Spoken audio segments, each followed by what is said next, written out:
the DJ. Hey, check this out. We got a great show coming your way.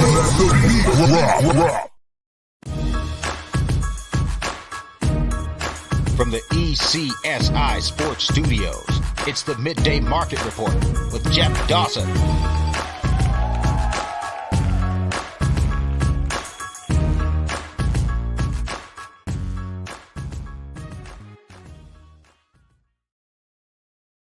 Hey sports fans, are you ready for an exhilarating gaming experience?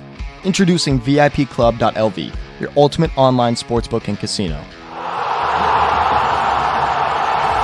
VIPclub.lv offers a vast selection of sports, from football and basketball to tennis and baseball.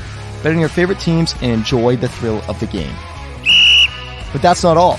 Our state-of-the-art online casino offers a dazzling array of games, including slots, blackjack, roulette, and live dealer tables. Win big with their fantastic promotions, rewards, and exclusive offers. Join VIPclub.lv today and get a generous 200% match welcome bonus to start your winning streak. And make sure to use code ECSI at sign-up. Bet it, win it, and cash it at VIPclub.lv. Visit VIPclub.lv now and play responsibly. VIPclub.lv, your sportsbook and casino extravaganza. Must be 21 or older to play. Please gamble responsibly. Visit gambleware.org for help. Good afternoon, sports fans from all around the globe. I am the host, Jeff Dawson, East Coast Sports Investors, and this is your Midday Market Report for Thursday, August 17th, 2023. Just 2 weeks left in August. Labor Day around the corner. The kids will be slinging the pigskin in college. Everyone will be happy. Why? Because football's back. Everyone knows everything when we all know everybody knows shit.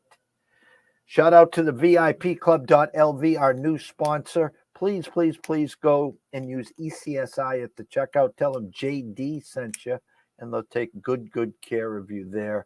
Today, it's that time of the week where good friend and colleague, the real OG of gambling Twitter, Mr. Pop DiBiase, live from LA, will greet us in the studio. We'll talk some LA sports. We'll talk some Dodger Report, see what's going on in his world, maybe a little boxing, maybe a little horses.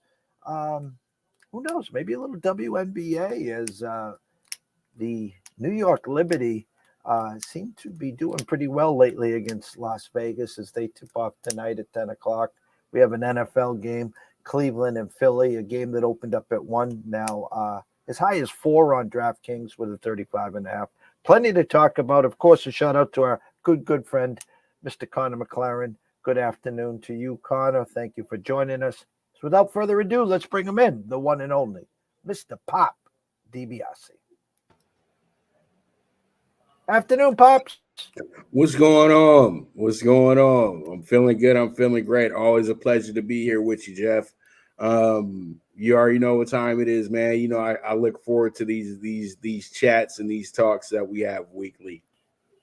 Well, you know, baseball seems to be on the back burner for most. For us at ECSI, couldn't be colder. It was funny. I didn't play anything yesterday. I sent out a tweet. And I says, maybe I can break the curse today. And I left Astros minus 108 last night. And they, against the Marlins, money coming in on the Marlins and Luzardo. And Astros won 12-5. So just maybe the curse is over. But how's everything going in your world? Well, you know, we coming fresh off of a sweep last night. You know, Phillies. You know, this is what I love to do.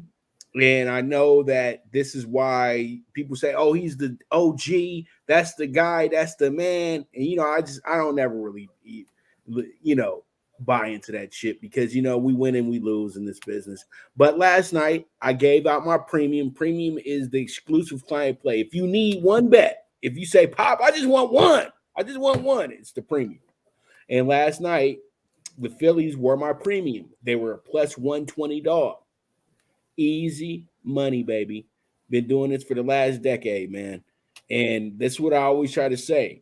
The person that you're paying to be your guy, your handicapper, does he hand you the best play of the day, the best bet of the day, their best bet, the one that he goes double time on, will it be an underdog? Will it ever be an underdog?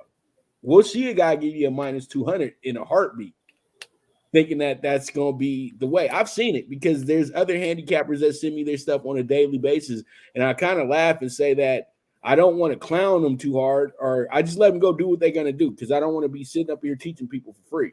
But I always look at it and I say, damn, you send them on minus 230? That's not no bueno. If you don't trust that team to cover the 5.5, the 6, the 7, then there's no business of you taking them. Just skip the game because you don't trust them. If you trust it, and but we'll take a 230 though, Jeff. It just all depends on what the situation is. If you just don't want to go deal with the headache, taking a minus 250, taking a minus 230, it's not bad. You just have to understand though that you're putting up double the amount of money. So when you don't hit those bets when they lose, they hurt a little bit more than that plus money that you just put out. But that's my whole point in that. But we did sweep last night. We had the dog bet as the premium. And, I stopped gloating about myself, and we'll just wrap it up right there. What I laugh about in our lanes, a lot of people, big check marks, big platforms in baseball especially, will take, let's just use the Kansas City Royals, for instance, who've been playing better baseball. Bobby Witt is playing out of his mind right now. Let's just say they're plus 170 today. But they'll give out the Royals plus 1.5 runs, minus 140. So they've taken a plus 170 dog and they flipped it to, I'll take the 1.5 because if they lose, it's only going to be by 1 and we're going to cash. So they turn a plus 170 dog into a minus 140 dog, hoping to thread the needle that if they lose, it lands on 1. You don't hear one iota about them sprinkling a little beer and pizza money on the outright. As you just stated, if you like a dog who's a plus 170 and you're going to flip it to a minus 140, you better damn well think that they can win that game as well. And I don't hear you preaching on the plus 170. I'd rather just take the minus 140, give us a run and a half, and just hoping that, that if they lose, it's only by 1. And see, that's just dumb. I'm putting up 40 cents to try to lose by 1 run. That's absolutely stupid. Then it's not smart. And so, everybody knows me. If I like the dog, if I feel like the dog is going to bark today, and I feel like the dog is going to bite today, the dog's getting bet. And people know I've sat here with 2 fists full, plus 400, plus 500, no problem. I do not care. I don't. At the end of the day, because why? I bet horses. And dude, I'll sit up there and bet a 20 to 1, 100 across the board if I feel like that horse is going to do something. And if I feel like that horse is going to do something, he's going to definitely be in the money. He ain't finishing last place. I'll tell you that. I've had it though on the other way where, it's a 3 to 2 and damn, he didn't even leave the gate. Speaking of horses, how'd you hit them over the weekend and the past week since we last talked? You know what? This weekend was okay. It wasn't the greatest weekend because I've been playing a lot. This is kind of like my schedule. Presque Isle Downs Monday through Monday, Tuesday. Then we get Saratoga. Presque Isle be a part of the group if I can get time to do it as well. And Thursday with Presque Isle. But then we bring in Del Mar as well, too, on Thursday through Sunday. So pretty much it's been funny that I've been killing the NYRA for the last 2 months. Belmont, the last few weeks of Belmont, last month of Belmont, really, and Saratoga, it's been good because the way that the jockey colony is and the trainer colony is, they give you a lot of value. So you can get a Todd Pletcher for 15 to 1 on a day. You know what I mean? You can get a Chad Brown at 9 to 1. At Santa Anita, if it's a Baffert 7 to 1, the horse ain't shit. Okay, that's just Baffert don't even like dealing with the horse. He probably got his third assistant dealing with that horse.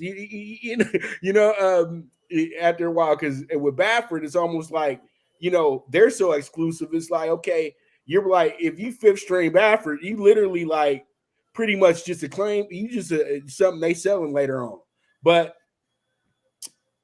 out in New York, they'll overgas that.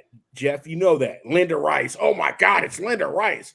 But if Linda Rice is throwing a horse in a claimer, Linda Rice don't care about that horse no more. She don't. I said you got to look how the trainers place their horses, right? And the reason why I've been probably doing better with the NYRA because they're placing their horses the way I would place my horses. Cowbreds, they kind of just throwing things against the wall. They trying to fill conditions. They trying to put 12 horses in a race so we can have big money coming out that race. In New York, big money gonna come into the race all the time. It doesn't matter. They're running for $150,000 on a allowance purse. You know what I mean? $150,000, Jeff. That's double the amount they're running for in California. And so when you look up and you got that pick six sitting there, and they put $500,000 in that pick six. That takes me back to the 90s at Santa Anita when my dad and them used to be out there on Wednesday going crazy. You know what I mean? So, that's why I feel like New York is kind of been better because it reminds me it's still like real horse racing. The money factor part of it is big money into it. But also my best handicapping is on this part of the country because I'm at the track. I know the owners, I know the trainers and all that good stuff, but I know the politics that's going on in California right now. And it's not anything that's benefiting horse racing moving forward. It's everything about just take the money and hopefully it doesn't blow up in our face right now. That's the big thing right now. But let's get to the horses. Casa Creed, awesome horse, 9-5. I can't believe they gave me 9-5 on such a great horse. This horse absolutely rocked it in the 4-star Dave and ran the same exact time it won at last year and actually had to come back at the end of that race to win that race. But the horse was so confidently ridden that you knew that the horse wasn't going to lose. Casa Creed has to be a horse that is going to be a superstar at the Breeders' Cup. So you better circle that horse now because that horse right there will be in the money. It may not win, but it will be in the money. But hopefully they can give that horse a price that's going to be serviceable for the better. I say if you can catch that horse at 2-1 or higher, that's big value on that horse because that horse is a 3-2, 1-2 horse, Jeff. And if you can get some value on that horse, that could be your big boy at the Breeders' Cup. But we're still going along with the flow here. You know what I mean? And I will have to say this. I think my favorite horse right now, a lot of people aren't talking about him, but the horse that won at the Haskell over at Mammoth in Jersey. I had that horse 10-1 that day. That horse is a special horse. I think it's National Treasure. And that's another Baffert horse that I've seen run at Santa Anita as a 2-year-old. And the horse has always been a special horse. And I just know that if they put that horse in the Classic, the Dirt Mile, any of those races, it's going to be one of those Baffert visits to the winner's circle. It's that simple. People have to understand when you're going to bet this year's Breeders' Cup, you have to pay attention to the West Coast horses. Any horse that's a Santa Anita regular needs to be in your group. It doesn't matter about the pedigrees and all this other stuff that they try to sell you. Those horses know their racetrack, and they know exactly how to hit the burners, all that good stuff at Santa Anita. So when you're coming to their house, it's really the world versus Santa Anita.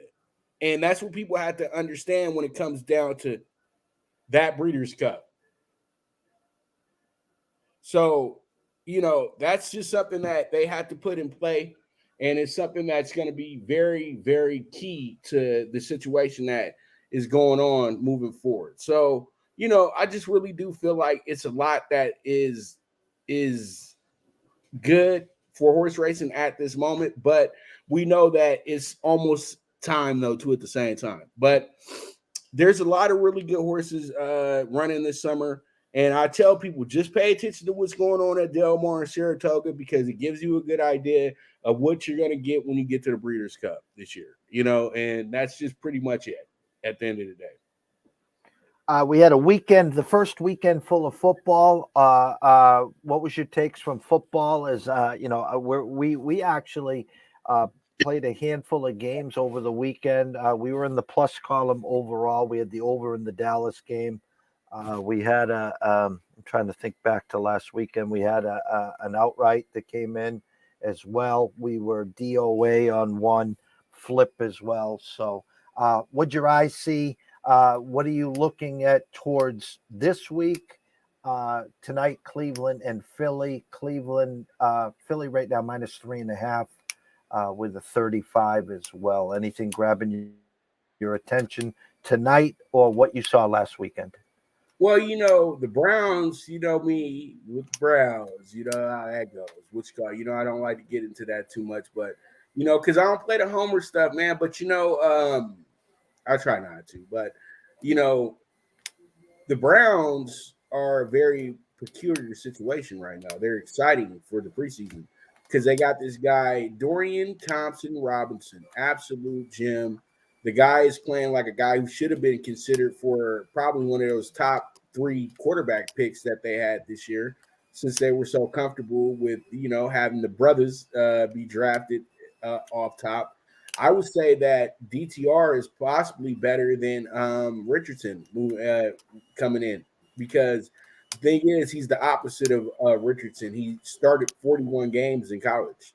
It's not like he's just a guy that just was, thrown in there for a year and he's running to the NFL. He really went through the process of being a good quarterback. And I think that's absolutely awesome at the end of the day, because that's a guy that truly is ready for his opportunity. And I think that when you put everything into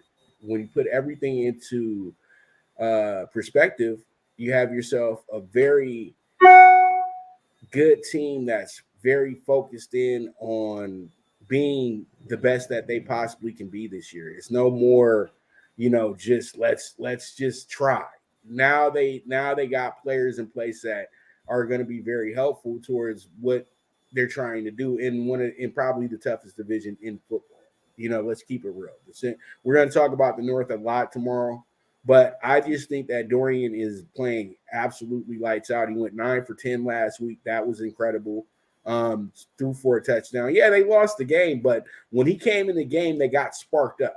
You know what I mean? And if he would have finished the game, they would have won the game. And, they lost on a 2-point conversion. So, this team really does present the element that they're improving and that they're ascending to a different spot than what we're used to them being at.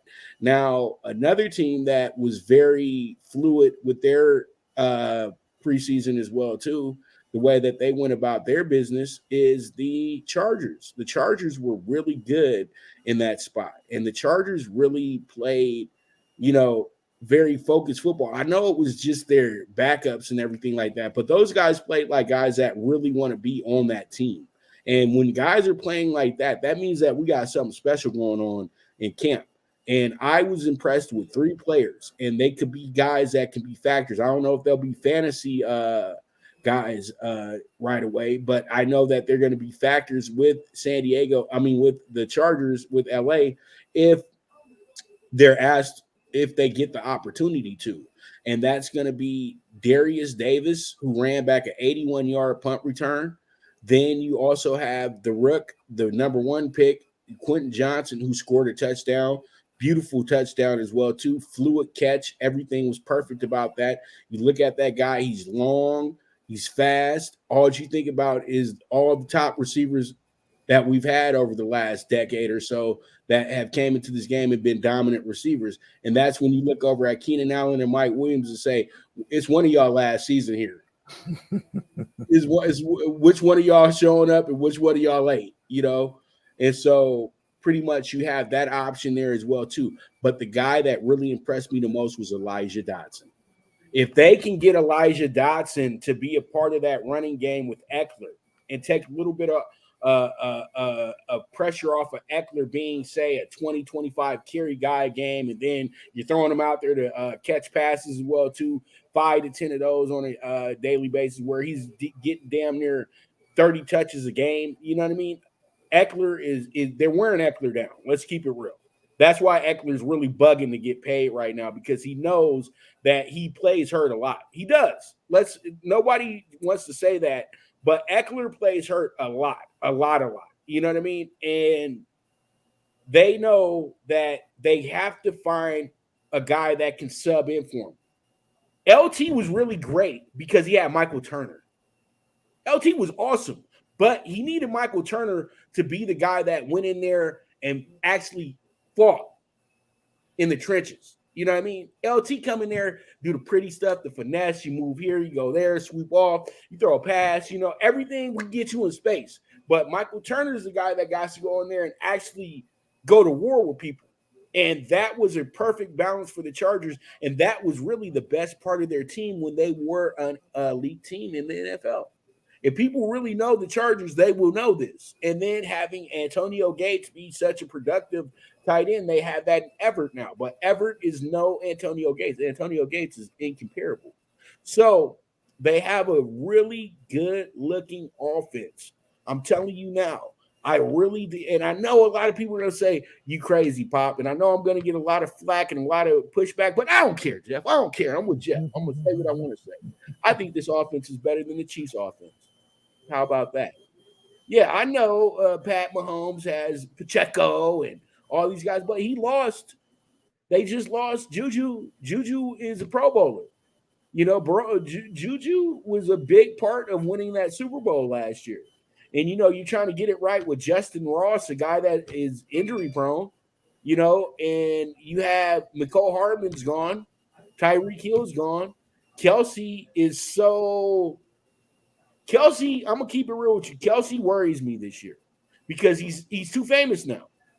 And he's been told that he's the greatest ever. So when you start talking that up to guys and they start doing funny things at camp, like punching teammates, you start to worry a little bit about him because maybe the pressure is getting a bit too much for these guys. And I think Kelsey is just getting older. I know he's a great player, but one snap of the leg and it's a different season for Kansas City. Where do they have the other playmaker at, Jeff? Keep it real. Where do they have that guy at? When I look at the Chargers, I say, damn, you got 5 receivers over there. Because I'm not even adding in Palmer. Palmer's a beast too. And you got 5. You got 5 in San Diego right now. I mean, in LA right now. Man, San Diego, who cares? They just play at SoFi, but they still belong to San Diego. And then you got this guy, Dotson, who's an absolute burner. If Dotson can translate what he's doing in preseason to the regular season, the West is in trouble. They're not coming to LA for a close game anymore. We're going back to 2005 when they were beating teams by 30 left and right.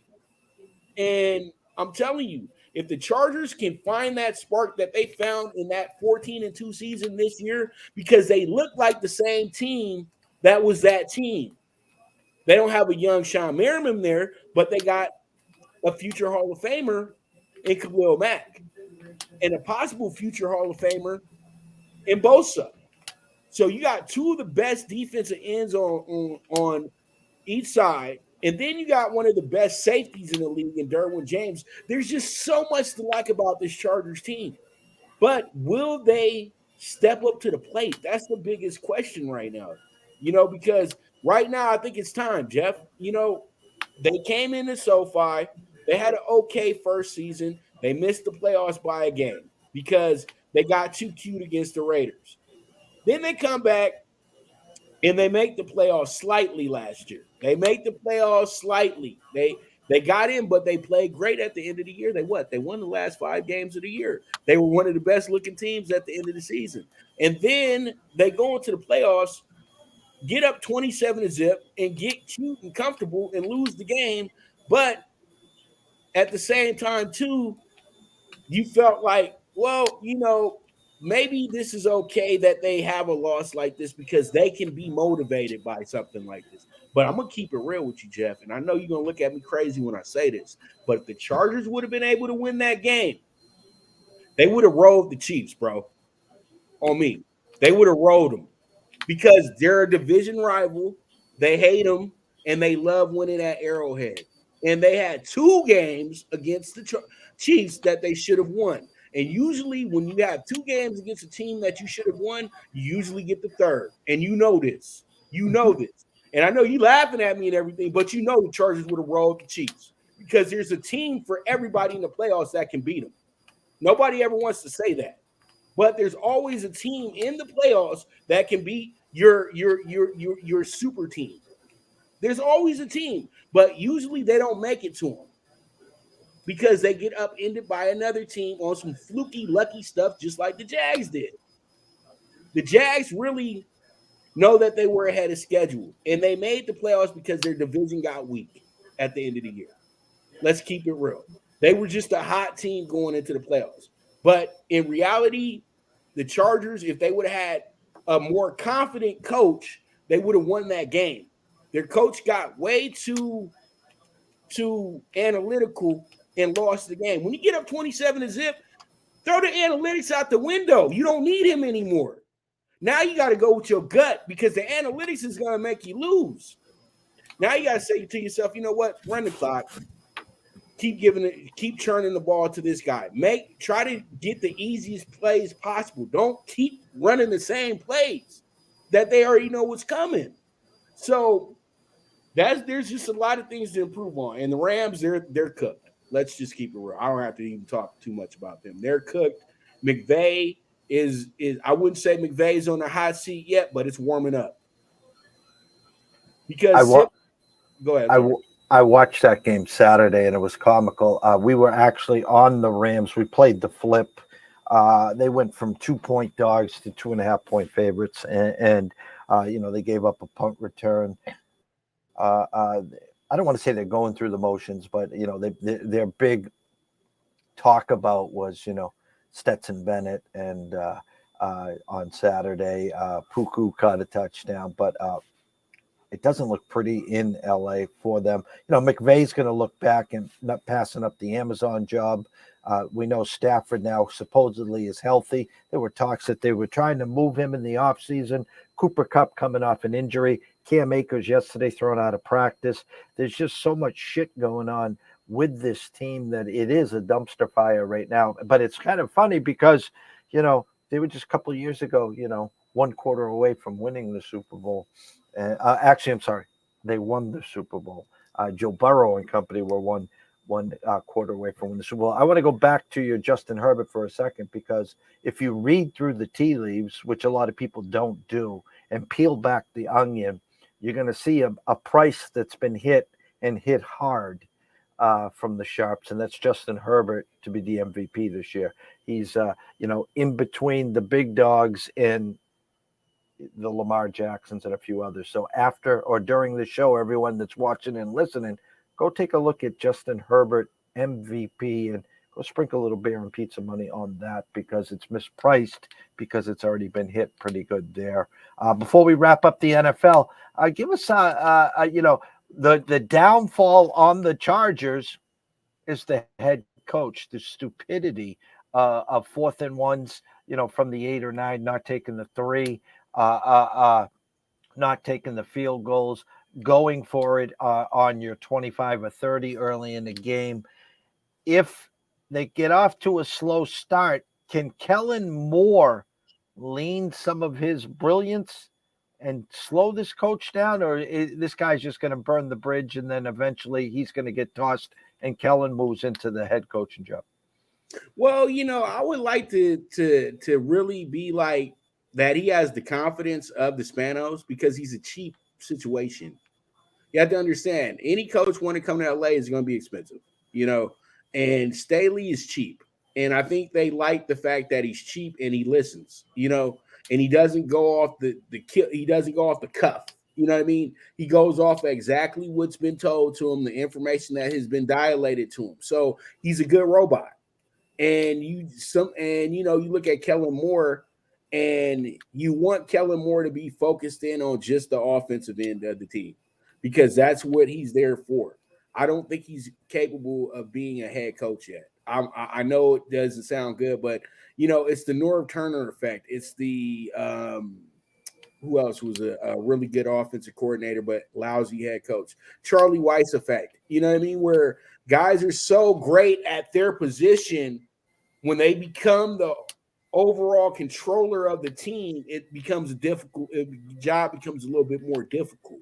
And if your job is to really set the offense up to be a top 10, top 5 offense, you should focus in on the offense. So I would think that I would go with more of the defensive assistant coach or something like that if we have to get rid of this coach mid-season or something like that. Or we could play it smart like the NFL has been doing lately and go get the special teams coach. Basaka did great with the Raiders, and nobody ever says this, but Harbaugh was the Philadelphia Eagles special team coach. He wasn't their offensive coordinator. He wasn't their defensive coordinator. He ran special teams, and everybody said, why would they hire this special teams coach? Because the special teams coach works with everybody. He works with the defense. He works with the offense. He works with the kicker. He works with the punter. He works with the returners. He works with all those people. So he has probably the best idea of what the head coach is supposed to be. So that's what I'm saying. I much would rather have Kellen, who they feel is a star coordinator, stick to being the offensive coordinator. You bring in another guy to be the head coach, because I think that he has his own guaranteed situation where he doesn't get bumped out of that position. We're in that NFL now where the head coach ain't really the reason why you here. Sometimes you're here because the GM and them want you here. And if the coach gets fired, you're not getting fired. They're getting fired, and that's how it goes. And I think that's how it would go with him. I don't think they would force him to be their interim head coach. You know what I mean? I think they would say, okay, you're going to still be the offensive coordinator. And when they bring in the new coach, they'll let that new coach know that the only way he's getting hired is if he has Kellen Moore here still with him. And a lot of these people want the opportunity to be coaches in the NFL, and they'll do it. Because, come on, McCarthy did it. McCarthy came to the Cowboys, and he had to accept the job with Kellen Moore still as an offensive coordinator. This is a guy that's been in the league 40 years and knows plenty of brilliant offensive minds better than Kellen Moore. Because let's keep it real, Kellen Moore is a good little coordinator or whatever, but he's really living off the talent that he's playing with. He wouldn't be doing this with a team like the Texans. He wouldn't be doing this with a team like, say, who else is a really bad offense? The Tennessee Titans. You know what I mean? Because he has the playmakers for this to be a great situation. And now he's in LA, and he gets the same type of playmakers that he had in Dallas. But I think that it's even better because you have a quarterback that doesn't need to be, the end all be all for you, and you don't have to rely on one receiver, and you don't have to rely on a guy, hoping that he's going to be into the game at the running position. So there's a lot of things that you have in place that can make Kellen Moore look very good this year with this roster. Well, I'll end the NFL chat with this: is your good friend out in Fox in L.A., Colin Cowherd, talked about a situation brewing in Michigan where he kind of equated it to Pete Carroll. Pete Carroll basically, as the USC fires were burning and they were about to get scolded for infractions, dropped the mic and went to the NFL. Well, Jim Harbaugh had a wink handshake with the NCAA for the first 4 games. He wasn't going to be able to coach, which it didn't matter who was coaching. They're going to win those 4 games. NCAA stepped in and said, not so fast. And so they pulled the plug on that, and they're going to readdress this next year. And Colin spoke like this and compared it to Pete Carroll, where this is Harbaugh's best Michigan team, hands down. It's not even close or up for debate. He could see them beating Ohio State, winning the Big Ten championship, going to the Final Four this year and playing for a national title game. And even if he didn't win the national title, drop the mic and head back into the NFL situation. And I think honestly, they talked about maybe Tampa, maybe him going to Tampa, but I think the Chargers with Harbaugh, with um, brain fart here, the Dallas coordinator would be a pretty good start there, Pops. Yeah, that could work out pretty good as well too. And let's give you another option as well too, just in case they muff it up this season, because it's very possible. Because I wanted to touch on this too a little bit. He could go back to San Francisco. Think about that, because at the end of the day, the guy that he didn't get along with ain't there no more. And think about this: Shanahan has to be somewhat on a hot seat at this moment, because he's really messed up the quarterback situation. Let's keep it real. Brock Purdy was good for that little sample size.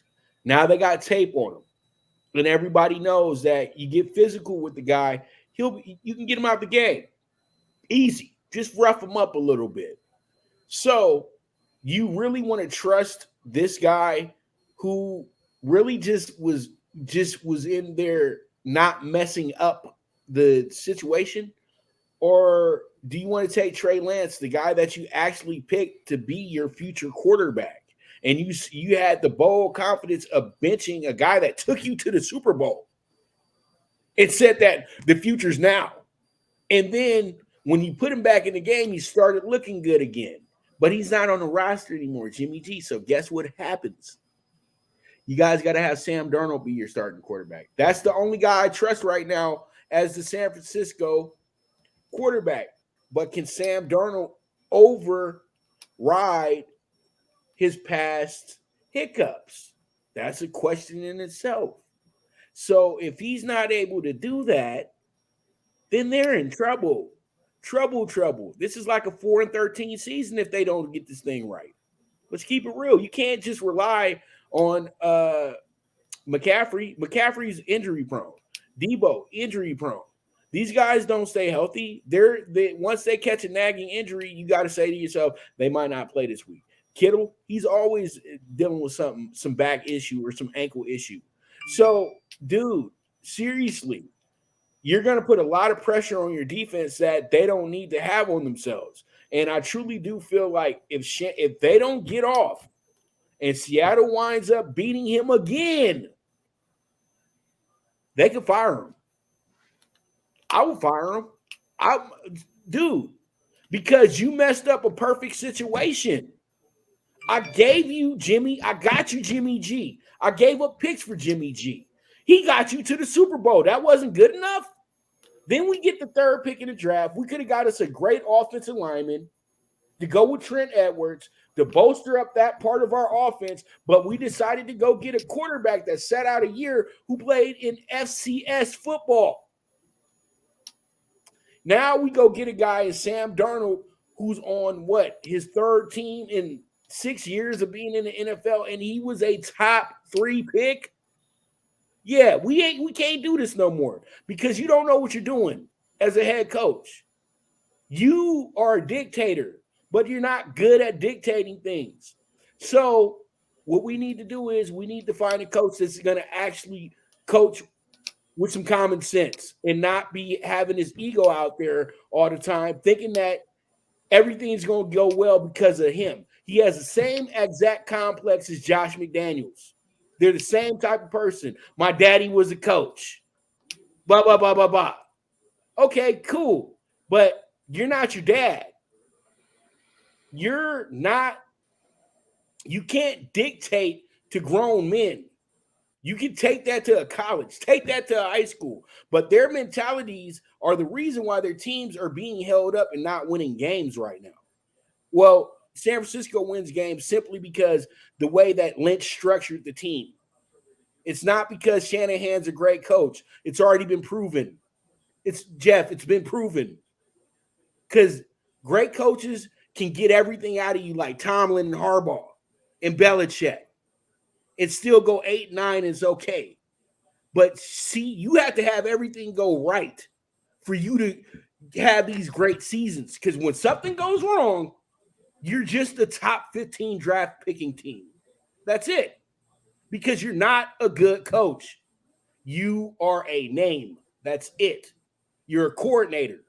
And that's what's pissing me off is that we got too many coordinators in head coaching positions, and they praise them so hard to the point to where it's like, dude, you know that it's because how great they set the roster up. This dude is not leading anything at the end of the day.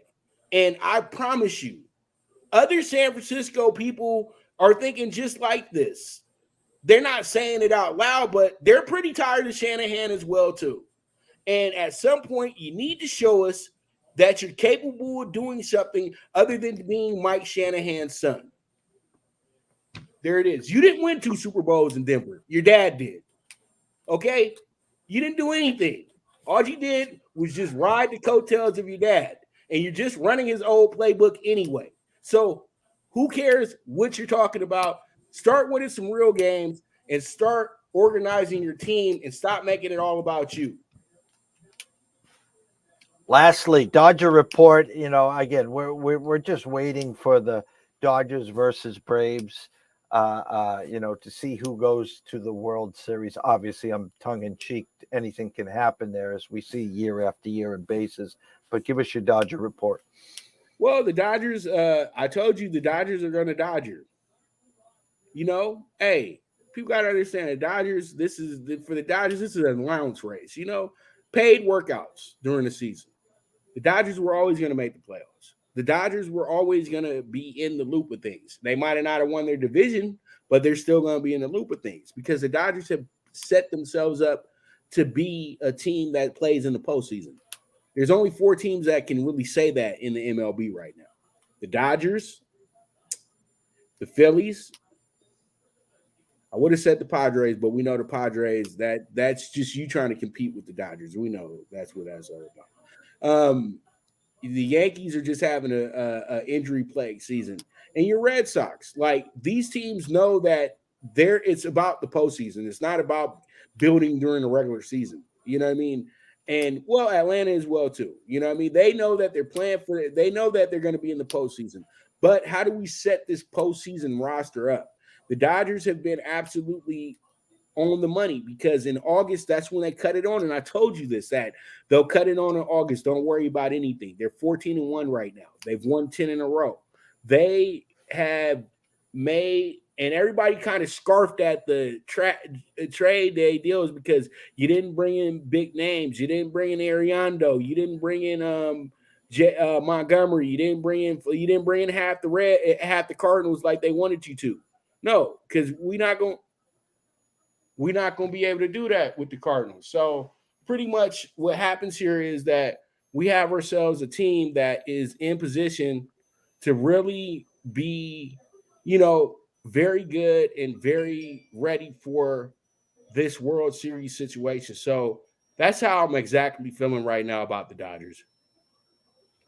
I think they're I liked the Lance Lynn signing. Right now, as we speak, opened up minus 140, now at circa minus 143. You can grab Milwaukee and Burns plus 131, 8.5 under over, 10-10 tonight. That will be there again tonight at 7:30. Cleveland and Philly, NFL preseason, currently flat 4s on the Vegas Strip with a 35.5 or 36, depending upon where you shop. Pops, they know they can follow you at Pop DiBiase at Prime Wave Media, the prime time capper, but tell them where they can get all your work, brother.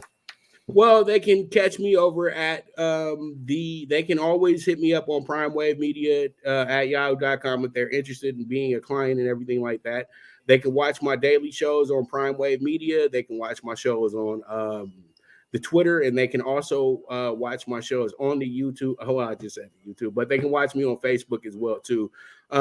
So I'm every day, daily, the Primetime Angles. And then you all guys know that me and Jeff do the NFL Bet Exchange. We'll be back with that tomorrow. We're previewing the AFC and NFC North and everything like that tomorrow as well too.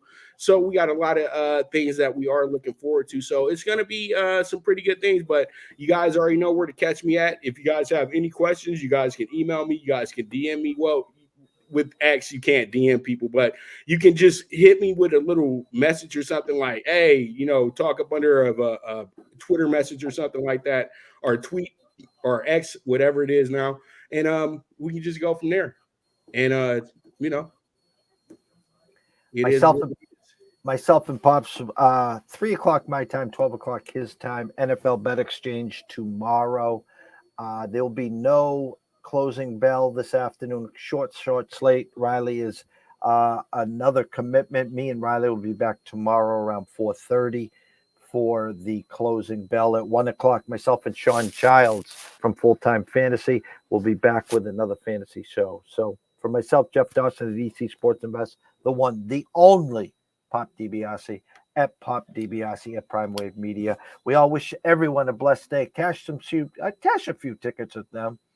And as Pops likes to say, toodles.